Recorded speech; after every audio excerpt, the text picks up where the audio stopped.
Amin. Silakan duduk Bapak Ibu Saudara, Shalom. Ya sudah setahun baru kembali lagi ke tempat ini. Satu sukacita untuk dapat menyampaikan kebenaran firman Tuhan. Mungkin yang masih lupa atau belum kenal, saya izinkan saya untuk memperkenalkan nama saya Arif Hermanto. Sehari-hari saya adalah staf untuk wakil pimpinan untuk satu sekolah Alkitab yang ada di Grandville Maisonette, di mana kami banyak memperlengkapi anak-anak muda untuk menjadi alat kerajaan Allah.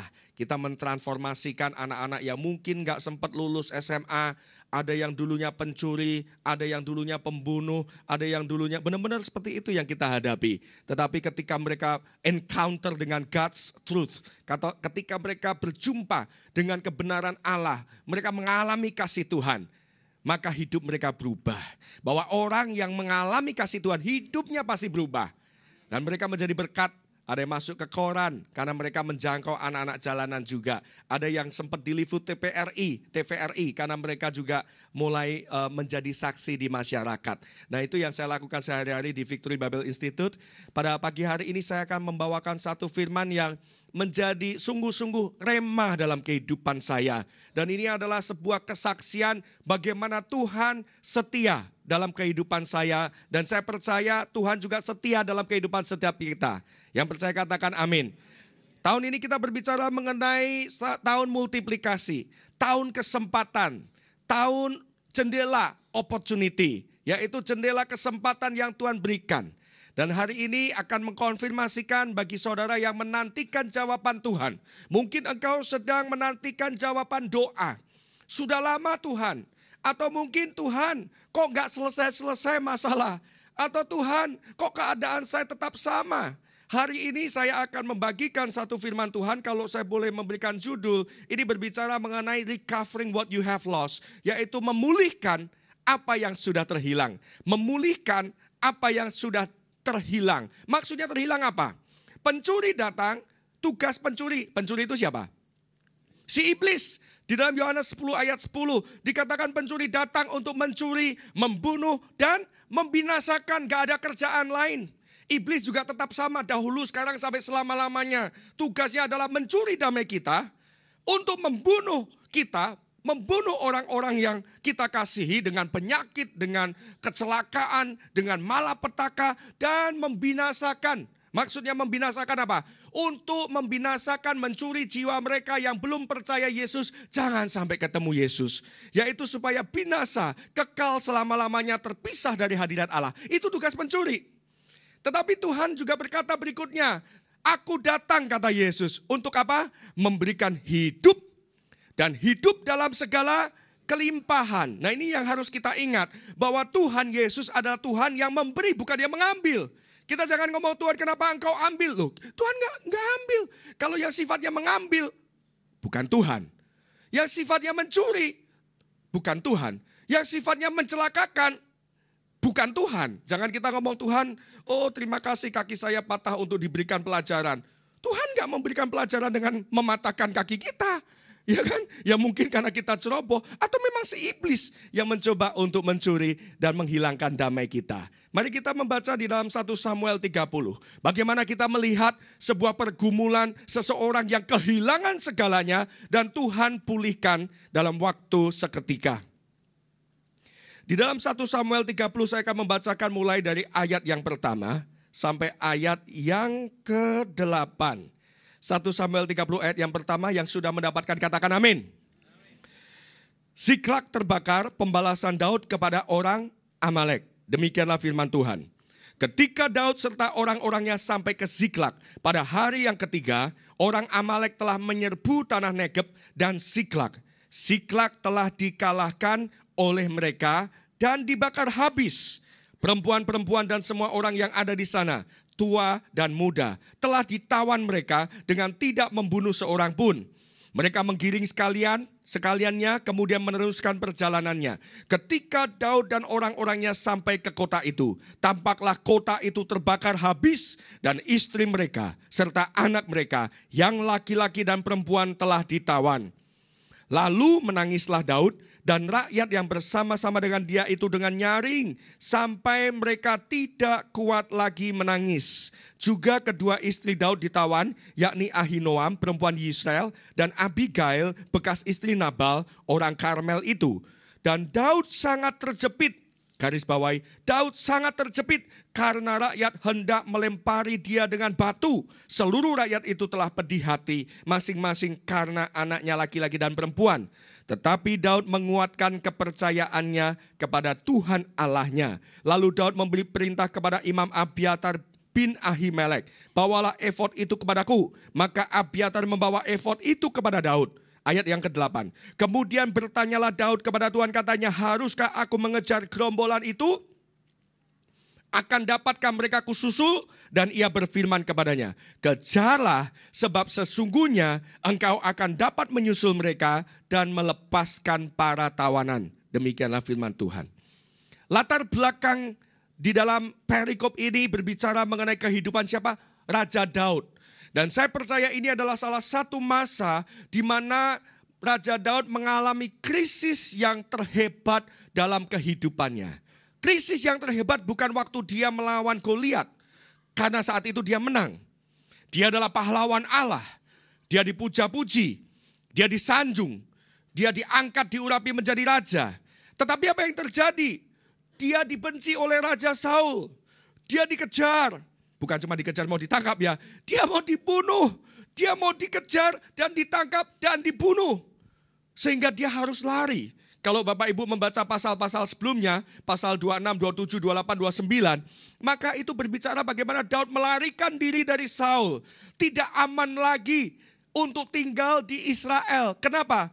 Mata-mata Saul ada di mana-mana. Ingat saat itu Saul tetaplah raja. Secara de facto de jure memang masih dia adalah raja gitu ya. Secara hukum pemerintahan dia raja yang sah. Karena dia belum wafat. Jadi dia mengirim semua orangnya, Saul, mengejar Daud sampai Daud harus pura-pura gila. Dan dia berkata mungkin dalam dirinya tidak ada tempat yang aman di Israel. Tempat yang paling aman adalah tempat yang paling berbahaya bagi Raja Saul. Sehingga akhirnya Daud pergi kemana? Ke tanah orang Filistin. Padahal musuh loh. Tetapi lebih aman di Filistin. Yang kemungkinan mereka nggak tahu keberadaan Daud di Filistin. Dibandingkan kalau dia di Israel. Semua orang kenal wajah Daud. Sehingga akhirnya Daud melayani seorang raja namanya Akis. Yaitu salah satu raja Filistin. Dan ketika pasal 29. Daud ini melayani Raja Akis mau pergi berperang. Raja-raja yang lain bilang gini, loh itu kan Daud, ngapain lu ajak Daud? Kasarnya begitu ya. Jangan-jangan dia akan mengkhianati kita dan bagaimana dia bisa membunuh kita semua supaya dia bisa kembali untuk diampuni Raja Saul. Dan kemudian teman-teman Filistin raja yang lain bilang sama Raja Akis, suruh pulang, suruh pulang. Aku gak percaya sama Daud, bahaya ini. Kemudian disuruhlah Daud pulang. Sehingga di ayat yang pertama dikatakan pada hari yang ketiga. Artinya apa? Daud pada hari yang ketiga setelah menempuh perjalanan diusir Raja Akis. Dia pulang ke kampung halamannya di daerah Filistin. Ini masih tanah Filistin, Siklak. Itu adalah tanah yang diberikan oleh Raja Akis Filistin kepada Daud. Dan berserta 600 orang pria-prianya yang pergi berperang dengan Daud untuk tinggal bersama dengan keluarga mereka. Saya bisa membayangkan mungkin semuanya rasanya lega gitu ya. Sudah gak perlu perang lagi, kita disuruh pulang. Haleluya, tahun kelepasan, tahun kemerdekaan, ketemu sama istri, ketemu sama anak. Mungkin ada anak bayi kecil yang belum pernah mereka temui. Mungkin sudah setahun mereka gak pernah lihat anak mereka, istri mereka. Betapa hati mereka tentunya penuh dengan ekspektasi ya. Mereka akan berjumpa dengan keluarga, mereka akan berkumpul dengan keluarga. Tapi apa yang terjadi? Dalam perjalanan pulang mungkin masih sekitar 2-3 kilo. Loh kok ada asap ya? Kayaknya di daerah, kira-kira di daerah sana, Siklak. Ketika mereka sampai, apa yang mereka saksikan? Oh, mereka melihat kebakaran, rumah hancur, semuanya hancur. Tapi mereka menemukan bukan soal rumah. Di mana istriku? Anakku selamat enggak? Apa yang terjadi? Tidak ada. Loh kemana mereka? Wah ditawan. Nah itu yang membuat hati mereka lebih maskul lagi. Lebih hancur lagi. Bukan soal harta benda. kambing bisa dicari, ya kan? Rumah bisa dibangun. Tapi kalau istri dan anak bagaimana? Sehingga mereka kemudian menyadari bahwa semua orang yang ada di sana, baik tua dan muda, mungkin ada mertuanya, mungkin ada ayahnya atau ibu kandungnya yang ikut dengan mereka. Semuanya diambil. Dan oleh sebab itu mereka mengalami sebuah krisis yang luar biasa dalam kehidupan mereka. Di saat mereka merasakan kemerdekaan, di saat mereka merasakan kebebasan, justru mereka ditawan oleh perasaan takut, khawatir, dan sesuatu yang membuat hati mereka hancur. Saya punya anak 2, ya sekarang 4 tahun, 2 tahun, namanya Zoe dan Chloe. Nah, kedua-duanya perempuan tentunya. Saya nggak bisa membayangkan kalau seandainya orang-orang itu punya anak-anak yang masih gadis, 16 tahun, 17 tahun. Dan mereka sadar semuanya sudah dibawa, ditawan. Mungkin mereka berpikir, apa yang mungkin dilakukan oleh tentara yang menawan mereka? Siapa yang mengambil mereka? Mungkin jangan-jangan anak perempuanku akan disentuh. Bagaimana dengan istriku? Ini sebuah hal yang sangat mengkhawatirkan mereka. Dan bagaimana kalau mereka membunuh ayahku atau anak laki-laki yang punya anak-anak laki-laki? Wah, buat mereka ancaman anak laki-laki bisa dieksekusi. Sedangkan itu mungkin masih hangat ya. Mungkin dalam waktu sehari, hanya lewat sehari. Sehingga, tapi mereka juga waktu itu belum ada handphone, belum ada GPS, belum ada 911, belum ada, nggak ada satu petunjuk pun siapa yang telah menyerang Siklag dan kemana mereka membawanya. Jadi mereka dalam keadaan yang begitu putus asa. Tidak ada harapan, tidak ada petunjuk. Dan mereka nggak tahu mesti ngapain, kecuali apa yang mereka lakukan. Cuman bisa nangis. Bayangkan Bapak Ibu, ini orang-orang ya yang begitu gagah berani. 600 pasukan Daud adalah pasukan yang tidak terkalahkan. Ketika mereka menyerbu 600 orang, keluar dari tempat itu 600. Gak ada korban satupun loh. Mereka orang-orang yang kalau, ya mungkin kayak ISIS gitu ya. Nyembeli orang itu udah kayak nyembeli babi atau nyembeli ayam gitu. Dan mereka begitu gagah perkasa. Tetapi ketika dihadapkan sebuah krisis yang begitu berat dalam kehidupan mereka, mereka cuma bisa menangis. Dikatakan ayat 4, lalu menangislah dan rakyat bersama-sama. Sampai apa mereka? Sampai mereka tidak kuat lagi menangis. Bayangkan, brewokan, kumisan, orang yang tidak kenal takut, nangis. Nangis bukan nangis ditahan-tahan, mungkin dah air keluar dari mata, dari hidung, dari mulut. Mereka begitu nangis sejadi-jadinya dan tidak kuat lagi. Saya nggak tahu berapa jam. Mereka orang yang kuat. Nangis paling nggak sejam nih. Non-stop sejam. Karena mereka bingung. Kemana anakku, istriku, orang tuaku. Menangis menandakan hati yang hancur. Tiada pengharapan. Mereka sampai capek. Pernah nggak Bapak Ibu Saudara menangis sampai nggak kuat menangis? Mungkin saat ini saya nggak tahu. Siklag itu bisa berarti lain untuk setiap orang di tempat ini. Bisa saja kita ke gereja memang ya ada damai sejahtera dan sukacita Tuhan. Tetapi kala kita sendirian di kamar, kita menangis. Dan kadang kita bilang, Tuhan aku udah capek menangis. Ya mungkin nggak sampai terguling-guling. Tapi rasanya dalam hati kita, enough is enough. Tuhan saya sudah capek nangis Tuhan. Kok rasanya nggak pulih-pulih. Nggak sembuh-sembuh. Kayaknya kok gagal. Kayaknya kok salah terus. Disalahkan. Sampai saudara pikir, capek Tuhan nangis untuk satu orang ini. Atau sudah capek masalah ini. Dan kau nggak tahu harus kemana. Posisinya seperti mereka. Mereka begitu putus asa. Dan yang lebih tanda kutip celaka lagi buat Daud. Bukan cuma dia kehilangan orang-orang yang dikasihi. Dia punya kemungkinan kehilangan nyawanya sendiri. Kenapa? Karena rakyat sekarang bilang gini. Bisik-bisik. Gara-gara Daud ini. Semuanya gara-gara Daud. Dia meminta kita pergi dan kita telat 1 hari. Dan mereka mulai omong-omong bilang gini. Ambil batu, bunuh Daud. Daud, ya sama-sama kehilangan gitu ya. Sama-sama kehilangan loh kita. Tapi orang-orang itu waktu mereka tersakiti. Mereka ingin menyakiti orang lain. Prinsipnya gini Bapak Ibu. Hurting people hurt others. Orang yang sakit itu akan cenderung menyakiti orang lain. Orang yang belum pulih hatinya, gambar dirinya. Itu selalu ingin menyakiti orang lain. Bahkan orang-orang yang dikasihi, bahkan ingin menyakiti pasangannya, menyakiti pemimpinnya. Bayangkan Bapak Ibu, selama kurang lebih 2 tahun saat itu, 600 orang ini sudah ikut Daud. Mereka berjuang sama-sama. Yang dikatakan sahabat seia sekata, mati pun aku rela. Mereka adalah pasukan yang mau mencuri minuman air dari sumur di Bethlehem di Israel untuk memberi minum kepada Daud dalam masa perantauannya. Mereka orang yang menaruh badan buat Daud. Tetapi pada saat itu mereka bilang gini, kita bunuh Daud. Daud tentunya kesepian, bukan cuma kesepian, sangat sendirian. Lonely. Apa yang kita lakukan ketika kita menghadapi krisis? Apa yang kita lakukan ketika kita merasa pengharapan kita sudah hilang? Saya pernah merasakan nangis itu sudah habis tenaga. Saya pernah kehilangan rumah. Tahun 88. Waktu itu usia saya baru kira-kira 15 tahun. 15 tahun remaja, SMP kelas 2. Asal saya dari Solo. Tiba-tiba rumah di mana kami tinggal dari saya lahir sampai 15 tahun, saya tinggal di satu rumah. Itu warisan dari kakek saya. Kakek saya berasal dari Cina sana, datang. Kemudian dia kenalan sama orang, ya sama temannya dari sana. Singkat cerita, mereka kemudian sepakat transaksi bagaimana. Akhirnya kakek saya membangun rumah di atas tanah temannya. Nah zaman dahulu kan percaya ya, mungkin gak ada kiri, gak ada bukti gitu kan.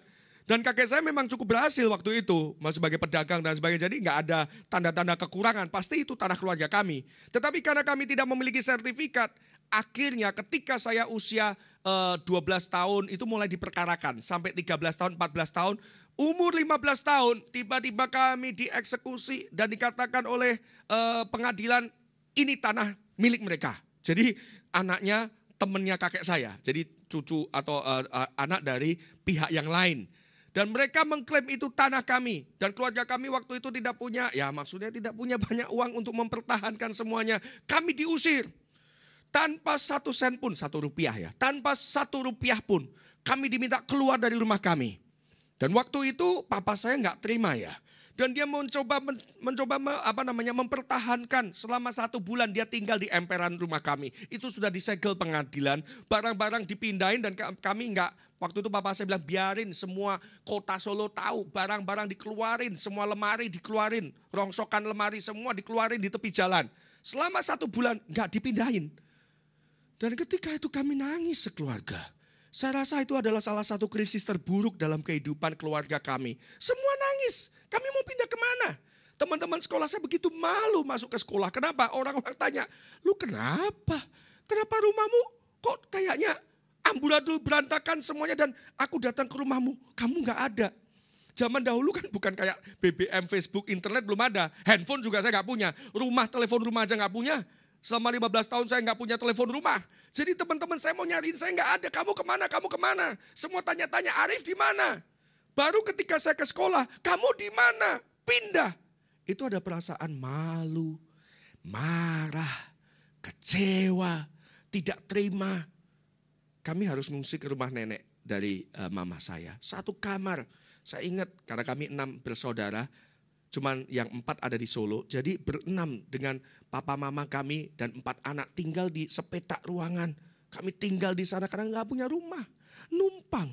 Makanya saya merasakan Daud ini ya kehilangan rumah 1 hal. Itu pun sudah sangat menyakitkan. Tapi puji Tuhan kami masih memiliki seorang akan yang lain sebagai satu keluarga. Daud mengalami hal yang jauh lebih parah dari krisis yang pernah saya alami. Kami menangis, Daud juga menangis. Tetapi yang luar biasa, yang saya ingin melihat, kita sama-sama lihat. Apa yang kita harus lakukan ketika segala sesuatunya itu di luar kendali kita. Ketika segala sesuatunya di luar kontrol kita. Maka di dalam ayatnya yang ke-6, waktu Daud sangat terjepit, karena rakyat hendak melempari dia dengan batu. Ayat yang ke-6 bagian yang terakhir. Tetapi Daud menguatkan kepercayaan kepada Tuhan Allahnya. Kunci kemenangan yang pertama. Saudara ingin melihat mujizat. Saudara ingin melihat multiplikasi. Saudara ingin mendapatkan sesuatu yang saudara sudah doakan. Ada bagian yang harus kita lakukan. Gak secara otomatis semuanya diberikan kepada kita. Karena hal yang pertama, yang paling mendasar adalah kita harus menaruh segala kepercayaan kita kepada Tuhan. Artinya apa? Kita hidup dalam keintiman dengan Tuhan. Kita tetap percaya kepada karakter Tuhan.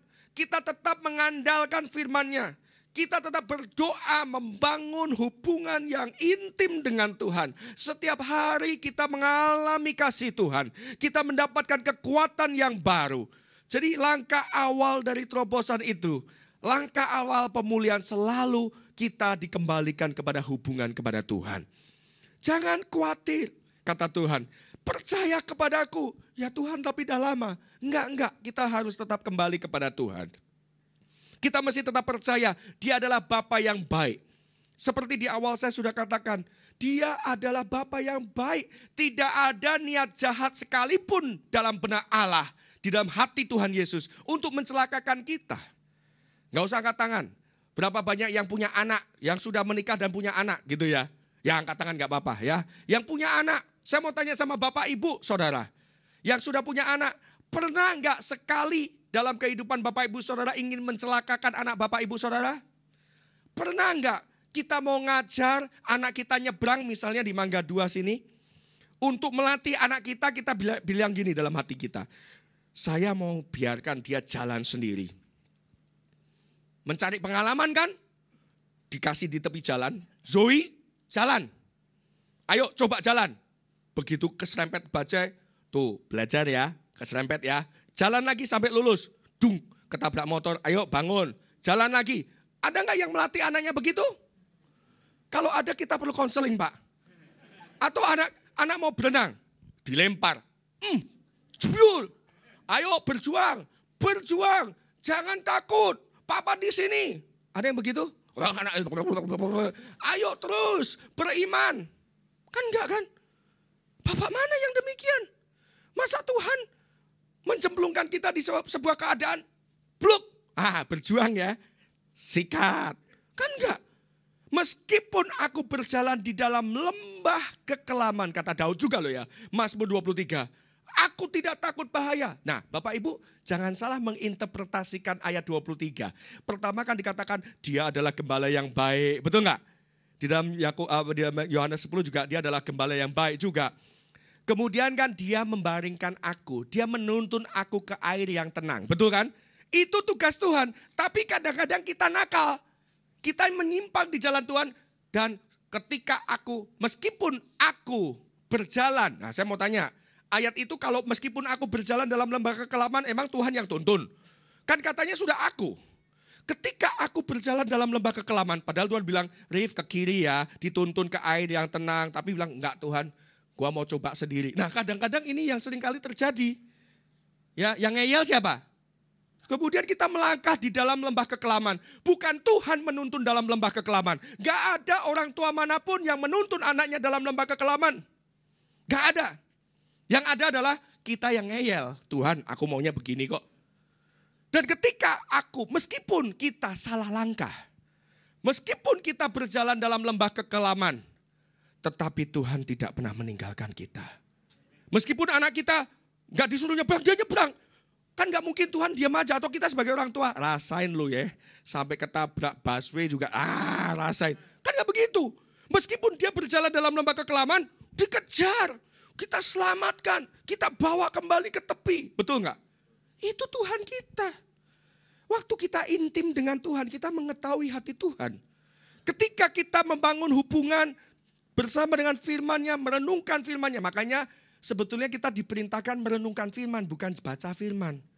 Yosua 1 ayat 8 apa? Renungkanlah Taurat Tuhan. Bukan cuman target, ya saya nggak mengatakan nggak boleh ada target. Tapi kadang-kadang kan 4 pasal. Selesai, 4 pasal, ayo pergi kerja. Terus apa yang saudara renungkan? Lebih baik membaca 1 ayat, direnungkan. Tuhan maksudnya apa ya ketika aku berjalan dalam lembah kekelaman? Oh berarti aku sendiri yang pilih ya Tuhan ya. Bukan Tuhan yang menuntun. Dan ketika kita pun salah, tongkat dan gada Tuhan. Itulah yang melindungi kita. Kesetiaan Tuhan tidak pernah berakhir.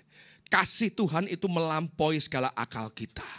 Kita yang suka ngeyel, kita yang suka melakukan semua tindakan gak pernah tanya Tuhan, betul kan?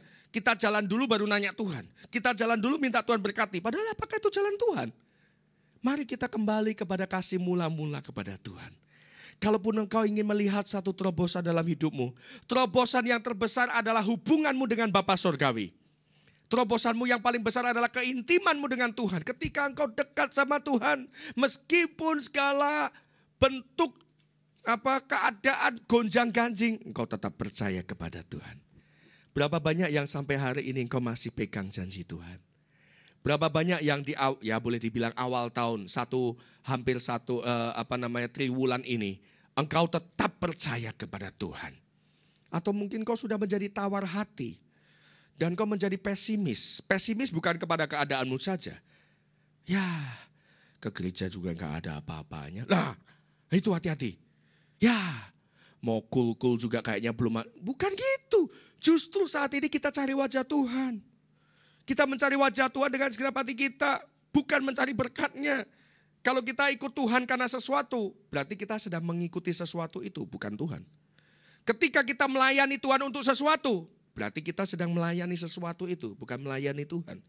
Ketika kita menyembah Tuhan karena sesuatu, ingin sesuatu, berarti kita sedang menyembah sesuatu itu, bukan menyembah Tuhan.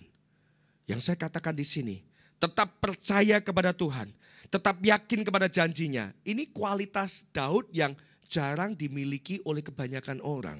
Makanya meskipun Daud itu ya banyak salahnya loh. Kalau secara manusia, kalau sebagai hakim manusia, Saul dan Daud, menurut saya lebih jahat Daud. Karena Saul itu ya pengen membunuh Daud doang kan. Tapi Daud sampai merencanakan membunuh Uria untuk mendapatkan istrinya, itu jahat banget loh. Dia merancang, kalau Bapak Ibu baca ya, dengan berbagai cara ingin merebut istrinya, disuruh ke medan yang paling ganas untuk ditinggalkan. Dia minta Yoab untuk memberikan perintah itu dan Uria membawa surat kepada Yoab, itu surat kematiannya sendiri. Tetapi yang luar biasa dari Daud, dia memiliki hati yang mau bertobat. Hati yang mau diubahkan oleh Tuhan. Hati yang lembut, bagaikan bejana yang mau dibentuk. Dan hari ini, hati yang keras Tuhan mau bikin lunak. Hati yang tawar, Tuhan mau berikan pengharapan yang baru. Cuman tugas kita, bagian kita, kita melangkah dengan iman dan percaya akan kebaikan Tuhan. Kita percaya kepada kasih Tuhan. Berbicara mengenai iman itu bukan soal apa yang dapat saya lakukan. Oh, saya iman karena saya berdoa puasa. Ya itu penting sih Bapak Ibu. Tetapi tetap kita bersandar kepada kebaikan Tuhan. Kita bersandar kepada hatinya Tuhan. Kita bersandar kepada kemampuannya Tuhan. Itu tandanya iman. Kalau kita melihat kepada kemampuan kita, bahkan kita mengandalkan kepada Tuhan, kan saya sudah melayani, saya sudah ini, saya sudah itu. Bukan soal itu. Apakah engkau tetap percaya dan bergantung kepada kemampuan Tuhan, bukan kemampuan kita. Bukan karena perbuatan kita. Yang pertama, kembali kepada Tuhan. Bangun hubungan intim dengan Tuhan. Yang kedua, ubah persepsi kita. Ya, yang pertama kita bangun hubungan intim, baca firman-Nya. Yang kedua, ubah persepsi kita, perspektif kita. Kita melihat situasi hari ini dengan kacamata Tuhan, bukan kacamata kita. Saat dia bertanya, Daud bertanya kepada Tuhan, haruskah aku mengejar? Ya kan? Di dalam ayatnya yang ke-8. Maka Tuhan berkata, kejarlah, sebab sesungguhnya engkau akan dapat menyusul mereka dan melepaskan para tawanan. Tuhan sudah memberikan jawaban. Tuhan sudah memberikan kuncinya. Kejar. Yang harus kita lakukan ya percaya. Yang kedua kita belajar untuk melihat kacamata Tuhan. Ya kalau percaya tapi kita tidak berhasil melihat apa yang Tuhan lihat, kita nggak akan melangkah. Karena apa? Daud bisa bilang, Tuhan enak aja ngomong kejar. Kejar kemana? Gak ada tanda, gak ada rambu, gak ada GPS, gak ada handphone, gak ada satupun yang bisa dihubungi dari keluarga kita. Mereka sudah raib, lenyap, hilang ditelan bumi. Kemana? Nggak tahu. Padang gurun, kiri, kanan, atas, bawah, semuanya padang gurun. Mau kemana? Jejak kaki. Di mana-mana jejak kaki. Bingung. Daud ketika mendengar suara Tuhan itu, dia bangkit dari keterpurukannya. Dia mampu melihat seperti yang Tuhan lihat. Yang saya mau tinggalkan kepada Bapak Ibu Saudara di dalam ayatnya yang ke-8. Dalam bahasa Inggris sebetulnya ada 3 kata di situ. Kalau di sini kan Tuhan berfirman kepada Daud, kejarlah, yaitu kejarlah dalam bahasa Inggris pursue. Pursue itu ada apa? Kejar. Ya, engkau sudah ketinggalan, kejar sekarang, bangkit kejar. Yang kedua, engkau akan dapat menyusul mereka, artinya apa? Overtake. Jadi kamu pursue, overtake. Engkau akan dapat mengejar posisimu, posisi lawanmu, kata Tuhan. Dan yang ketiga, lepaskan atau recover. Ada 3 kata, kejar, susul, lepaskan. Mari kita katakan, kejar, susul, lepaskan. Kalau engkau lupa dengan apa sih, ngomong apa sih tadi Pak Arief gitu ya. 3 kata ini menjadi kata rema hari ini. Kalau engkau mau dekat sama Tuhan, hari ini pesan Tuhan bilang kejar. Ada tahun-tahun yang mungkin engkau sudah kehilangan sesuatu. Ada tahun-tahun di mana engkau tidak berbicara dengan mertua ataupun dengan ayahmu ataupun dengan ibumu. Ada tahun-tahun di mana hubungan suami istri ini sudah kayak dicuri sama iblis. Tuhan hari ini katakan kejar. Upayakan itu. Karena Tuhan ingin memulihkan. Dan engkau akan berhasil menyusul posisi yang sudah terkejar, yang sudah ketinggalan. Dan engkau akan dapat memulihkan segala sesuatu. Langkah yang kedua, pandang seperti Allah memandang keadaanmu.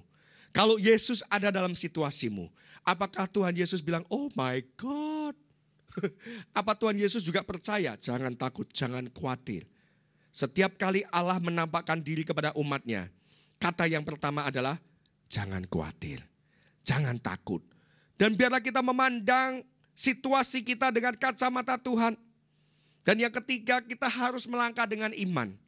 Karena iman tanpa perbuatan, apa? Sia-sia, mati. Oh percaya. Oh haleluya, haleluya. Keluar halelupa.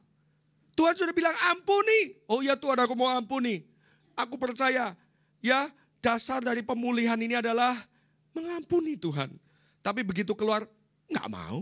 Lah, aku berjalan dalam lembah kekelaman. Jadi seringkali kita memilih jalan kita sendiri. Tuhan sudah bilang ampuni orang itu. Tuhan, semua manusia di bumi aku mau ampuni. Kecuali makhluk yang itu. Nah, gak ada kecuali. Kalau Tuhan ngomong ampuni ya ampuni. Tuhan gak tahu sih apa yang dia sudah lakukan kepadaku. Tuhan mengetahui segala masa. Ia adalah Allah yang maha tahu. Yang dia inginkan kita mau melakukan firman-Nya. Dan ambil tindakan. Bila perlu kalau ada hal-hal yang diingatkan. Contoh saja mengenai satu hubungan. Ketika engkau keluar dari tempat ini, mulai SMS dia. BBM dia. Telepon. Kalau habis pulsa pinjem dah sama teman di sini. Saya mau telepon papa saya. Saya mau telepon saudara saya. Saya mau katakan betapa saya mengasihi mereka. Ampuni saya papa karena saya yang egois. Karena saya yang egois. Itu adalah tindakan iman. Dan kalau kita taat sama firman Tuhan. Ketika engkau mendengarkan firman pada saat ini. Pasti ada, kalau engkau terbuka. Roh Kudus bisa menunjukkan kunci-kunci pemulihan itu. Seringkali itu adalah hubungan. Atau engkau dalam masalah keuangan. Bagaimana dengan rasa percayamu kepada Tuhan. Mengenai persembahan persepuluhan. Saya enggak dalam topik itu. Apapun yang Tuhan ingatkan. Memang bukan soal kita menyuap Tuhan. Tetapi ketika kita membawa persembahan dengan ucapan syukur. Itu tanda kita bergantung sama Tuhan. Tanda kita mengucap syukur kepada Tuhan. Ada hal-hal yang Tuhan ingatkan. Lakukan. Jangan cuma berdiam. Lakukan dan taatilah. Karena itu adalah kunci pemulihanmu. Engkau harus bangkit dari keterpurukan. Mulai kejar. Kemana? Ikutin kata Tuhan. Dan waktu Daud bangkit mengejar pasukan itu. Tiba-tiba dia berjumpa. Saya nggak akan baca. Tetapi kisahnya adalah. Dia berjumpa dengan seorang hamba. Yang hampir mati sekarat. Karena ditinggal tuannya. Tuannya baru saja nyerang Siklak. Jadi Daud ketemu sama orang ini. Dia tanya. siapa kamu? Saya adalah seorang hamba dari orang Amalek. Kami baru saja rampas, mengunjungi Siklak, membakar hangus. Wah, Daud bilang, ini nih tandanya, buktinya, saksinya. Tuntun kami ke sana. Hamba ini bilang, tapi janji ya, jangan serahkan aku sama tuanku ya. Jangan bunuh aku ya. Daud bilang, oke, garansi, tunjukkan. Lalu mereka bangkit. Mereka mulai semangat. Ingat 3 hari mereka telah berjalan setelah diusir Raja Akis. 200 pasukan Daud itu sudah, aduh gak kuat lagi, gak kuat. Daud bilang, never mind, 200 tentara gak kuat, tinggal kau. Yang 400 kejar. Hanya dengan 400 orang Daud dipimpin oleh budak Mesir. Orang Amalek itu pergi mengejar mereka sampai ke perkampungan perkemahan orang Amalek. Mereka orang Amalek sedang minum pesta pora, merayakan kemenangannya. Lalu mereka mengintai dan pada malam hari, mungkin pada subuh-subuh, mereka istirahat bentar. 400 orang keletihan, 3 hari ditambah sehari, 4 hari mungkin mereka telah berjalan. Mereka telah berlari, mereka ketakutan, mereka stres. Secara akal manusia, strategi militer apapun, mereka pasti kalah. 400 lawan berapa orang? Ribuan. Karena dikatakan dari pagi-pagi buta sampai petang mereka berperang. Sehingga mereka membunuh semua orang Amalek dan tersisa 400 orang Amalek lari. Yang lari aja 400, yang dibunuh berapa? Banyak sekali. Jadi kekuatan itu luar biasa. Apa jadinya kalau Daud tidak percaya kepada Tuhan? Apa jadinya kalau Daud itu mengumpat sama Tuhan, kecewa sama Tuhan? Gak akan ada pemulihan. Kita mengumpat Tuhan gak ada pemulihan apa-apa. Gak ada jawaban. Kecuali kita datang kepada Tuhan. Kita beriman percaya dia adalah Bapa yang baik. Satu perspektif yang baik adalah dia Bapa yang baik. Lalu mulai angkat senjata. Mulai persiapkan lututmu. Mulai persiapkan tubuhmu. Engkau bekerja serajin mungkin. Kalau belum mendapatkan promosi, terus engkau kerja rajin meskipun yang lain malas, tetap rajin. Ini tindakan iman. Kita menjadi orang yang paling rajin di kantor itu. Pasti nanti bos akan melihat. Dengan kerendahan hati pasti Tuhan angkat kita. Jadi Daud itu kemudian berperang melawan orang-orang Amalek. Bukan cuma dia melepaskan tawanan. Bukan juga dia menemukan kembali binatang-binatangnya. Mungkin kalau anjingnya ditawan namanya misalnya Broni. Broni ketemu sama anjing Amalek. Ya namanya Hebron misalnya gitu ya. Dapat 2 anjing sekarang. Tadinya kehilangan 1 anjing, anjingnya bawa teman, pulang dapat 2 anjing gitu ya. Ketika tadinya dirampas, semua emas berlian mungkin diambil, tapi waktu mereka perang sama Amalek, mereka menang. Karena orang Amalek ini juga nakal, dia menjarah sana sini, jarah sana sini, hartanya banyak sekali. Sehingga Daud mendapatkan, bukan cuma pemulihan loh Bapak Ibu Saudara, multiplikasi. Daud mendapatkan multiplikasi dari tengah krisis, Daud malah diperkaya. Dari sebuah krisis, Daud memperoleh kemenangan besar dan bahkan dia bisa menjadi saluran berkat dengan membagikan jarahan itu kepada imam-imam yang ada di Yehuda dan tanah Israel. Daud ini luar biasa. Dia selalu ingin memberkati orang lain. Dia selalu memiliki hati yang percaya kepada Tuhan. Sehingga Allah mengangkat dia, memberikan kemenangan bagi dia. Pertanyaan, apa yang menjadi komitmen kita? Kalau engkau sudah mendengarkan firman ini, Tuhan ingatkan sesuatu kepadamu. Maukah engkau percaya kepada dia? Maukah engkau mengubah perspektifmu? Bahwa Allah ingin melepaskan kita dari segala belenggu kita. Dan yang ketiga, lakukan tindakan profetik. Ya ibaratnya tindakan profetik itu apa? Ya tindakan iman. Datangin orang-orang yang mungkin pernah menyakiti kita atau pernah kita sakiti. Minta maaf kepada mereka. Luruskan hal-hal yang tidak lurus. Dimulai dari diri kita. Saya percaya kalau kita setia kepada Tuhan, kita itu gak usah nyari berkat Tuhan. Berkat yang kejar kita. Makanya Daud juga katakan, makanya ya kebaikan dan kemurahan belaka akan mengikuti aku seumur hidupku. Bahasa Indonesia mengikuti. Dalam terjemahan lain, itu yang akan mengejar, nangkep kita. Kalau kita setia sama Tuhan, mengikuti perintah Tuhan. Tuhan akan tuntun kita di lembah yang maksudnya di dalam padang rumput yang hijau, ya. Kemudian di air yang tenang. Dan kebaikan kemurahan Tuhan itu kejar kita. Kita nggak usah kejar berkat Tuhan. Allah yang akan memberikan semuanya kepada kita. Kalau hati kita sungguh-sungguh terpaut kepadanya. Kesaksian terakhir. Saya kan bertobat di Malaysia tahun 98. Kemudian dalam waktu 3 tahun saya berubah total. Saya dimuridkan di gereja di Johor Bahru, gereja Malaysia asli. Ya, bukan gereja Indonesia di Malaysia. Gereja Malaysia asli, saya nggak kenal satu manusia pun di gereja itu. Tapi karena saya rindu untuk datang kepada Tuhan, saya mengalami krisis yang luar biasa. Saya nangis sesenggukan sampai saya tidak kuat lagi menangis di Malaysia. Karena saya nggak bisa bahasa Mandarin, saya nggak bisa bahasa Inggris, saya nggak bisa bahasa Malaysia. Saat itu nggak ada Upin Ipin dan siaran TV3 saya nggak pernah punya. Saya pikir Indonesia, Malaysia sama-sama, bahasanya sama-sama. Tapi kalau saya khotbah dalam bahasa Malaysia, saudara juga mungkin bingung. Kalau saya ngomong yang paling mustahak, nah saudara bingung kan, mustahak itu apa, makanan apa? Mustahak itu penting, gitu kan? Banyak hal saya nggak ngerti. Jangankan bekerja, memahami bahasa saja saya nggak ngerti. Dan waktu saya di Malaysia, saya mengalami krisis yang luar biasa. Ya, singkat cerita, papa saya meninggal waktu saya di Malaysia. Saya diputus pacar, waktu itu belum bertobat ya, jadi masih pacar-pacaran. Diputus pacar, kemudian mengalami kesusahan pekerjaan di Malaysia. Saya dimuridkan oleh satu orang, namanya Benny. Kemudian dia menjadi ketua kul saya lah ya, kepala kelompok sel. Dimuridkan sama dia. Lalu tahun 2000 saya ambil keputusan untuk full time ikut Tuhan. Dan kira-kira 8 tahun berikutnya 2008 Benny kontak saya karena dia kerja di sebuah perusahaan. Dan lalu bosnya ingin masuk ke Indonesia, perusahaan Malaysia. Ingin masuk ke Indonesia. Dia panggil saya, bisa nggak bantu? Saya bilang saya ini hamba Tuhan. Ini jalur saya. Dan saya nggak mikirin bisnis, saya mau fokus untuk belajar firman, dekat sama Tuhan dulu. Saya ingin membangun hidup saya di dalam firman. Dan singkat cerita saya cuma ambil satu teman gereja yang saya muridkan juga untuk menjalankan perusahaan. Tetapi saya sebagai garantor, maksudnya gini, saya semua atas nama saya. Tapi saya nggak operasional, saya nggak ambil gaji, saya nggak ambil apapun.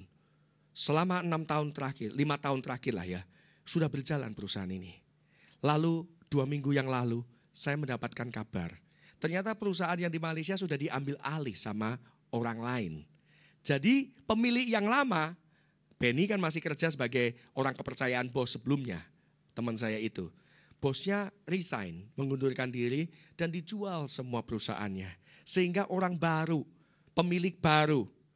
Dan mereka akhirnya memutuskan perusahaan Malaysia itu mandiri. Perusahaan kami itu mandiri, nggak disupport lagi. Saya waktu dengar email itu kayak sebuah krisis. Kenapa lo kok tiba-tiba dilepas? Dulu kan prinsipal itu juga bapak kita, seolah-olah kita disupport selalu gitu ya. Tiba-tiba dilepas. Tapi ada sebuah kesempatan. Makanya Bapak Ibu kalau saya nggak tampilkan slide, tapi dalam bahasa Chinese Mandarin itu kan karakter ya, ada karakter Chinese ya. Krisis itu mengandung 2 arti, danger dan opportunity. Di setiap krisis selalu ada bahaya dan kesempatan. Jadi 2 kata bahaya dan kesempatan dalam bahasa Chinese kalau digabung itu artinya adalah krisis. Krisis itu berarti mengandung bahaya tapi ada kesempatan. Dan kami diputus. Tapi kemudian saya bilang sama si Joe, kayaknya perusahaan ini mau dilepas sama kita. Sama kita itu apa? Maksudnya diberikan sama kita. Dan ketika kami konfirmasi, benar Bapak Ibu Saudara, intinya semua hutang kami sudah dilunaskan. Ya, kami kan memang ambil barang dari mereka, tapi kan masuk kita nabung supaya dibayarkan untuk Malaysia. Tiba-tiba tahun 2014, jadi bulan lalu kan Februari, pembukuan itu sudah ditutup. Dan teman saya yang masih direktur keuangan, diangkat jadi direktur keuangan bilang gini, semua hutang-hutang kalian pokoknya sudah habis gitu. Kalian gak punya hutang. Jadi sekarang kalian mandiri, perusahaan ini terserah kamu mau apakan. Saya sampai bengong. Ini kayaknya saya gak pernah 1 sen pun juga, 1 rupiah pun saya invest. Dan bersama dengan Joe, tiba-tiba Tuhan berikan. Makanya ketika saya kontak sama sekretariat GBI, Rayon 1C. Saya bilang, Bu, kira-kira temanya apa yang tepat untuk menyampaikan firman Tuhan? Multiplikasi. Dalam hati saya waktu itu saya belum mendapatkan kisah multiplikasi. Ini tema yang agak sulit gitu ya. Kita harus alami sesuatu dulu. Khotbah itu gampang. Tapi mengalami khotbah kan yang susah kan. Atau mengkhotbahkan yang kita alami, ya itu yang susah. Kan harusnya yang paling powerful adalah apa yang kita alami, kita khotbahkan. Gitu kan ya. Setiap kali ada tema saya bilang, Tuhan biarlah saya mengalami tema ini Tuhan. Baru saya bisa ngomong. Dan lalu 2 minggu yang lalu Tuhan berikan sebuah multiplikasi. Dan Tuhan bilang bahwa ini perusahaan yang sudah dipercayakan. Dan gak usah Tuhan bilang, semua orang juga tahu gitu. Sampai saya tanya, perlu gak kita balikin modal awal? Perlu gak kita masih ada sisa hutang? Gak ada sama sekali. Ini adalah sebuah perusahaan yang tidak ada hutang sama sekali. Kita surplus, kita mulai diberkati oleh Tuhan, oleh Joe. Meskipun saya masih belum masuk ke manajemen dan sebagainya. Tetapi ini perusahaan itu calon luar biasa gitu. Dan saya bersyukur. Kenapa? Selama 15 tahun saya ikut Tuhan. Gak boleh hitung-hitungan. Ikut Tuhan itu gak boleh hitung-hitungan. Kita mesti setia sama Tuhan. Melayani Tuhan. Lakukan firman-Nya. Gak usah kejar apa-apa. Dalam sesaat, dalam satu hari Tuhan bisa balikkan keadaan kita. Cuman kita mesti kuat di dalam firman. Karena kalau Tuhan memberkati kita, kita tidak kuat di dalam firman. Bahaya, itu jadi bumerang. Makanya mungkin saat-saat seperti ini adalah saat kita menguatkan kembali hati dan kepercayaan kita kepada Tuhan. Kita saatnya untuk intim sama Tuhan kembali. Pulihkan, kasih mula-mula, baca firman, makan firman itu penuh dengan kelaparan. Renungkan firman, bukan cuma kejar target.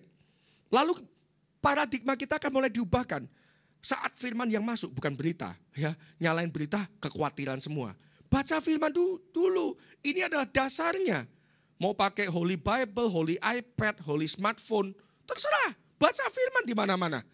Dan ketika kita bisa melihat seperti Allah melihat, lakukan yang benar, lakukan yang adil, lakukan sesuatu untuk memberkati masyarakat kanan kirimu. Saya percaya Tuhan memberkati kita. Dan buat saya sampai si Joe yang saya suruh untuk nangan ini bilang, dia gak percaya. Seminggu itu dia gak bisa habis kepikir, kok beneran gak sih ini dikasih sama kita? Iya Joe, sampai saya telepon lagi konfirmasi. Sama Benny, bener nggak? Mr. Yo kemana? Sudah resign, sudah selesai, semuanya sudah selesai, pembukuan sudah nggak ada utang kamu. Saya sampai bengong, nggak ada utang Joe. Si Joe bilang, nih kita masih punya duit, kita mau balikin sana. Nggak usah balikin, itu untuk duit kalian. Ya kalau paling gampang Joe, tutup perusahaan, bagi-bagi hasil Joe. Gampang, cuan. Lumayan. Paling nggak dapat satu apartemen kecil di Jakarta. Tapi saya bilang, kamu punya confident gak Joe untuk jalan terus? Ini bisa jadi alat kerajaan Tuhan. Pertanyaannya kalau Tuhan sudah kasih begini, apa yang menjadi tanggung jawab kita? Mungkin kita bisa edukasi masyarakat, kita bisa edukasi sesuatu. Ini di bidang pertanian. Mungkin ini adalah visi yang Tuhan mau tanamkan di dalam hati kita untuk menjadi berkat. Dan pertanyaannya tetap ini bukan perusahaan kita Joe. Ini milik Tuhan. Kalau Tuhan percayakan sesuatu kepada kita, ini adalah platform untuk kita menjadi pengaruh. Menyebarkan nilai-nilai kerajaan Allah. Dan waktu kita setia sama Tuhan. Wah, Bapak Ibu, dahsyat. Apa yang tidak pernah terpikir. Apa yang tidak pernah kita doakan. Nyebut aja gak pernah. Timbul dalam hati aja gak berani. Itu yang disediakan oleh Tuhan bagi kita. Apa yang kita gak berani minta, Tuhan sudah berikan loh. Dan saya percaya ya, ini perspektif lagi. Bicara poin yang kedua adalah perspektif. Saya percaya begini loh, kadang-kadang kita doa itu seolah-olah Tuhan itu jauh. Kadang-kadang, mungkin bukan saudara. Saya pernah mengalami. Saya pikir Tuhan itu begitu jauh sehingga kita Tuhan. Kita mesti teriak, kita mesti kejar Tuhan. Ngoyo bahasa Jawanya. Tapi tahu nggak Bapak Ibu Saudara, sekarang saya membayangkan dalam pikiran dan roh saya, Tuhan itu ketika kita doa bukannya, ayo doa lagi, lu kurang keras berdoa. Kurang, gak denger. Tuhan bukannya Tuhan yang begitu. Ya kan? Tuhan itu lebih antusias begini. Ayo dong, minta, ayo Arif, kamu mau apa? Karena segala sesuatu yang Tuhan lakukan berdasarkan iman kan? Berdasarkan doa kita dan percaya kita kepada Dia. Dan Allah Bapa itu lebih rindu memberkati kita dari surga itu bilang gini, Rif, ayo minta, apalagi aku sudah siap setia melakukan firman-Ku. Aku siap untuk memberkati kamu. Mintalah, ayo. Terobosan sudah dekat, ayo dong, cepat minta. Tuhan itu lebih antusias memberkati kita. dibandingkan kadang-kadang kita sendiri yang minta kepada Dia. Apa yang tidak pernah kita doakan, yang tidak pernah kita pikirkan dan tidak pernah timbul dalam hati. Tuhan kasih ide, ayo dong minta sesuatu dong. Ini loh, saya kasih tahu. Ya mintalah ini, mintalah ini. Gitu ya Tuhan ya. Kita kan kayak anak kecil ya. Kadang-kadang kalau anak saya menggambar, saya bilang, Zoe ini loh tambahin sini, lebih bagus. Ya langitnya biru, kasih burung begini, jadinya bagus. Gitu ya Papa ya. Iya dia gambar burung. Ih hebat. Padahal ide dari bapaknya kan. Anaknya, iya hebat, wah pintar. Ide dari bapaknya yang kasih tahu, betul kan? Gambar begini, gambar begini. Alah Bapak itu begitu Bapak Ibu. Ayo dong kamu minta. Kamu kasih begini loh. Kamu tambahin begini. Kamu lakukan yang ini. Apa yang Tuhan perintahkan untuk kita lakukan itu untuk memberkati kita. Apa yang Tuhan minta kita lakukan untuk memberkati kita. Bukan untuk mencelakakan kita. Ayo dong minta dong. Tambahkan dikit kepada imanmu itu. Kebajikan. Tambahkan sedikit kesalehan. Ayo dong kamu tinggalkan teman-teman yang gak benar. Ayo dong kamu ampuni. Aku siap. Aku siap memberkati engkau. Hari ini apapun siklakmu. Kejar, susul, dan pulihkan. Mari kita tundukkan kepala. Dalam sikap doa, gak ada yang noleh kanan kiri.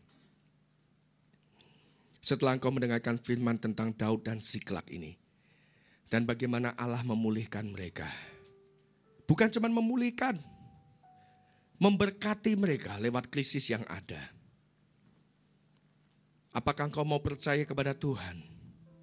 Kalaupun saat ini engkau sudah mengalami pengalaman Siklak, rasanya buntu, tidak ada jalan keluar. Pada pagi hari ini firman Tuhan katakan, terus berharap kepada Tuhan. Mendekatlah kepada Tuhan. Kuatkanlah kepercayaanmu kepada Tuhan. Dan kalau pada saat ini ada sesuatu yang engkau rindu Tuhan pulihkan, letakkan tanganmu di dadamu dalam suasana doa. Apakah itu dalam hal keuangan? Apakah hal bisnis? Dalam hal keluarga? Hubungan? Dalam hal pekerjaan? Dalam hal anak? Hubungan suami istri? Letakkan tanganmu di hadapan Tuhan. Letakkan tanganmu di dadamu sebagai tanda engkau berserah dan percaya kepada Tuhan. Karena Daud ketika dia mengalami krisis, dia menaruh kepercayaannya kepada Tuhan. Dan dia memiliki cara pandang yang benar. Dia bangkit dari keterpurukan. Dia mulai melangkah dengan iman. Dia kejar, dia susul. Dan dia pulihkan segala hal dengan kekuatan Allah. Kalau ada pengalaman Siklak hari ini, sekali lagi saya memberikan kesempatan. Letakkan tanganmu di dadamu. Ada hal-hal yang kau rindukan Tuhan pulihkan. Saya ingin berdoa buat saudara. Ya.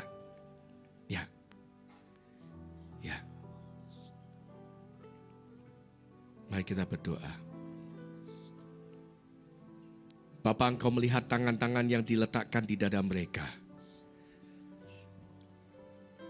Engkau mengasihi setiap anak-anakmu di tempat ini. Saat ini Tuhan, aku berdoa supaya firman-Mu yang melayani mereka, membangkitkan iman mereka, supaya mereka melihat keadaan mereka seperti Yesus melihat keadaan mereka. Engkau tidak pernah meninggalkan mereka atau membiarkan mereka dalam keterpurukan. Dan saat ini kami percaya Engkau lebih rindu untuk memberikan terobosan kepada mereka. Kami berdoa saat ini Tuhan, percaya sehati oleh karena darah Yesus, oleh karena kuasa nama Yesus, bahwa segala serangan, segala kutuk dipatahkan di dalam nama Yesus Kristus. Kutuk kemiskinan, kutuk kebodohan, kutuk perselisihan, kutuk-kutuk generasi apapun dipatahkan dalam nama Yesus. Kutuk kegagalan dipatahkan. Dan kami percaya tahun ini adalah tahun multiplikasi. Kami percaya bahwa mujizat itu nyata Tuhan. Mujizat kreatif terjadi. Kami percaya tahun ini juga, bulan ini juga, Tuhan sanggup untuk memulihkan segala hal yang telah diambil oleh iblis. Bahkan 7 kali lipat lebih dahsyat dari apa yang telah terhilang dari kami. Berkati setiap jemaat-Mu Tuhan. Berikan damai sejahtera dan kekuatan, perlindungan-Mu. Berkati pemimpin jemaat di tempat ini, supaya hikmat marifat turun kepada setiap pemimpin. Terima kasih Bapa untuk firman-Mu. Kami serahkan anak-anak-Mu dan biarlah Engkau yang bekerja dalam kehidupan mereka. Di dalam nama Tuhan kami Yesus Kristus, kami sudah berdoa dan mengucap syukur. Haleluya. Amin. Tuhan Yesus memberkati.